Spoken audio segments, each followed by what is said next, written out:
I'm in Chicago this week and I'm doing an intensive monoprinting course at the Art Institute. I barely have any experience with printing. I've done a lino print and maybe an intaglio print back in sixth form, but it's been a few years now and I haven't actually sat down to explore monoprinting. So when I saw that this course needed no experience, I figured I'd try it out and try learn something new.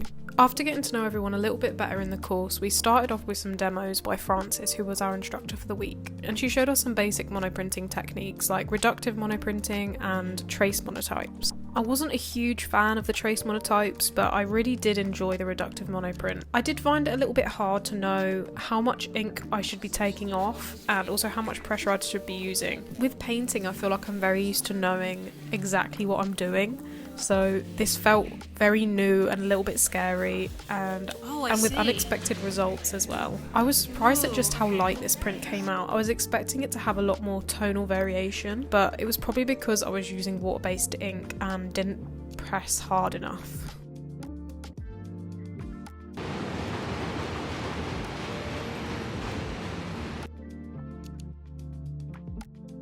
On each day of the course, we were introduced to new techniques and encouraged to try them out and see what we liked and what we didn't. So here Frances is showing us how to use masks to achieve different silhouettes.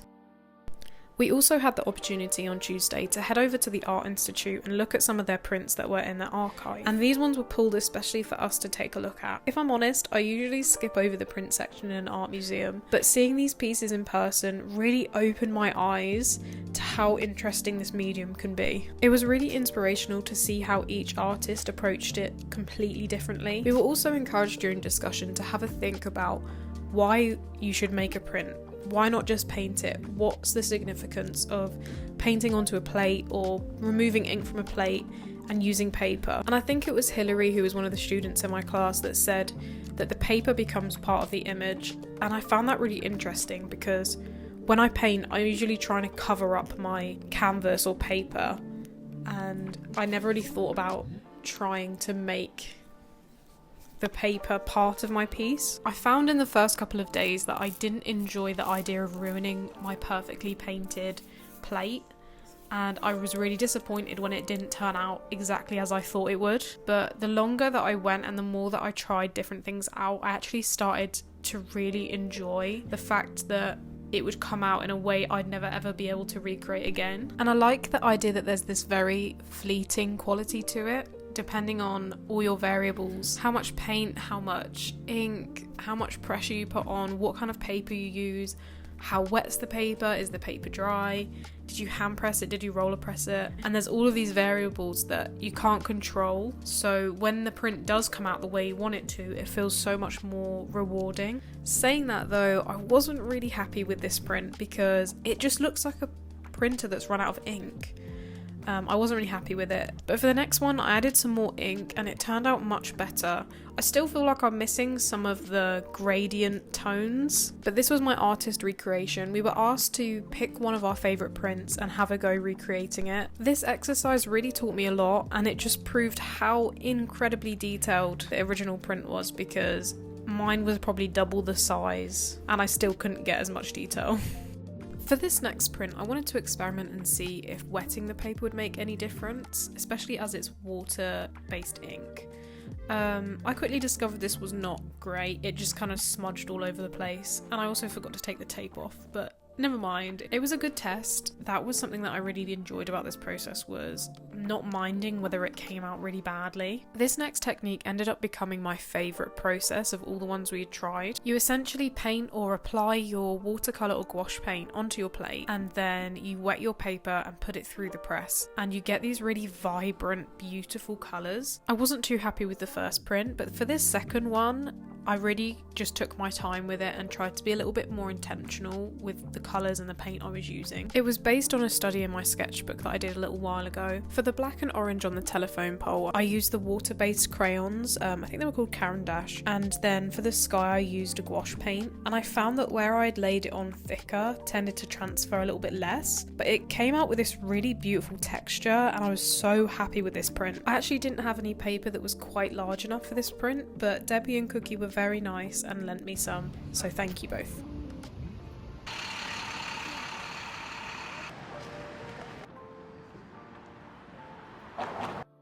Our day started with some more demos from Francis, this time learning how to do some masking and registration. This was so helpful because up until this point, most of us had just been eyeballing it to try and figure out how to get the print right in the centre. I also thought the masking was quite interesting, so it's something that I end up coming back to. During this course, we also had access to some incredible equipment, including these laser cutters. There was an opportunity to engrave one of your own images into some lino that you could make a print from. I decided that I wanted to spend some more time making some gouache prints, but this is Cookie and here is how her print turned out. She chose to use one of her own drawings as the image and I think it looks so beautiful. Ella, it is an honor to be in your camera. I can't believe I'm in there. I wasn't quite ready to give up on that lily pad image that I'd created the day before using the water-based ink. The original image was one that I took in Minnesota when we were visiting some family friends, and I felt it would make a beautiful print. This time around I used gouache paint and approached it similarly to the reductive technique, where I applied a blue ground and then removed different sections of it. Maybe. Okay, that came out much.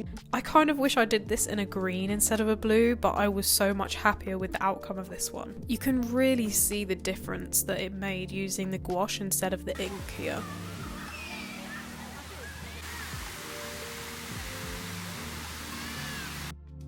After lunch, I wanted to keep exploring different textures that I could create with the gouache. I also learned from Melissa that you could use soap as an extender, which really helped keep the paint wet enough for me to keep working on it. I think something that I found so valuable during this course was just being around so many other creatives. I'm so used to working completely by myself, and I learned so much just from being in the same room as these other incredible people. I also tried spraying on some simple green to see what would happen, and I managed to get this really interesting texture that I really loved. The masking demo really got me thinking about what silhouettes could be interesting to introduce to my prints. So using card and an X-Acto knife, I cut some out.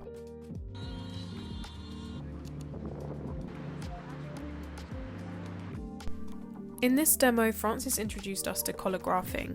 A collage is essentially a collage of materials that have different texture that are glued onto a plate, and it's usually wood or cardboard. So I think here she's using grey board and cardboard. There's just so many options and different techniques that I think you can use that unfortunately a week just wasn't long enough, but I'm so excited to continue exploring this kind of stuff now I'm home. The issue with my paper is smaller than my plate, so I've made some marks that's going to go over the top of the plate with the paper on top, and hopefully I'll get it out justice if it works. My gouache plate still had quite a bit of paint left over, so I wanted to do a ghost print, but I wanted it to be a crop, so not the full image, just so I could play around with the different compositions. I did rework some of the orange and black using gouache paint on top, just because the Caran d'Ache really transferred pretty well, so there wasn't very much of it left. But as you can see here, a lot of the blue actually didn't transfer, and there still looks like there's a lot of it on the plate. So this was an interesting test, but I kind of like the lighter background. There's a lot more contrast in it. It was at this point that I started to really experiment with the process. So here I've done one print of a texture, and then using that same print again, I've laid it on top of a second plate with a silhouette in between. And I'm hoping it's going to come out with a lighter texture where that hand cutout was, and then I'm hoping the background's going to be much darker where it's laid two prints on top of each other. But as you can see, it didn't turn out exactly as I was expecting. I was a little bit disappointed, but I did then pull a ghost print of that second plate that still had the cutout on top, just onto some plain white paper, and I actually really like how this turned out. I was cleaning up my plates when I peeled off that cutout. I realised that there was still a bunch of gouache underneath that hadn't been transferred to anything. And so I decided I was going to pull a third ghost print, and I had really low expectations for what this was going to come out like, but it ended up being one of my favourite prints from this whole process. I think it's really beautiful. There's like this really eerie, creepy quality to it, and I ended up spending the last couple of days just trying to recreate this feeling. I wanted to achieve that same thing again, but with a more complex stencil, so I cut out these telephone lines and laid them on top of a ghost print, but unfortunately there wasn't a lot of gouache left over, so you can see it looks a lot more like an imprint as opposed to a print. Okay, interesting. It made an impression. The impression. Yeah. Maybe this paper's too thick. Frances did another quick demo to show us how you can roll an ombre using the brayer.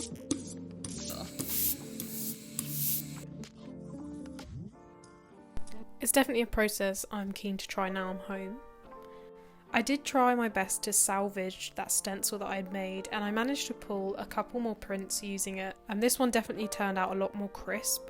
But I do think that Nancy, who said in that other clip, I wonder if this is too thick, and I think she's right, because some of the lines didn't come out quite as wide as I'd cut them, and I think that's because the paper couldn't quite get down into those gaps. I did also go back and do some more of these hand prints and tried the same technique again. I was really happy with this darker one. It had a bit of a blurry edge that I really liked, and I think that was because I soaked the paper for much longer. These flower prints were nice, but I don't think they did anything too interesting. I will be putting up some better images of each of the prints that I've made at the end of the video. My younger sister was also taking a course at the Art Institute, and she was doing an oil painting course, and this piece was incredible. I think one of my favourite things that she's painted. It's finally Friday and it's the day of the crit, so we were asked to put up our favourite prints from the course. And we took turns evaluating everyone's work, pointing out the things that we felt were really successful and then more ideas that we should continue to explore. I found this part of the process incredibly valuable. It was such a supportive environment and I got some great constructive feedback. This is my desk partner Debs, and she created these really cool prints using fake grass and different cutouts, and I really love how these turned out. They're really playful and I really enjoy them. Thank you Debs for being such an awesome desk partner.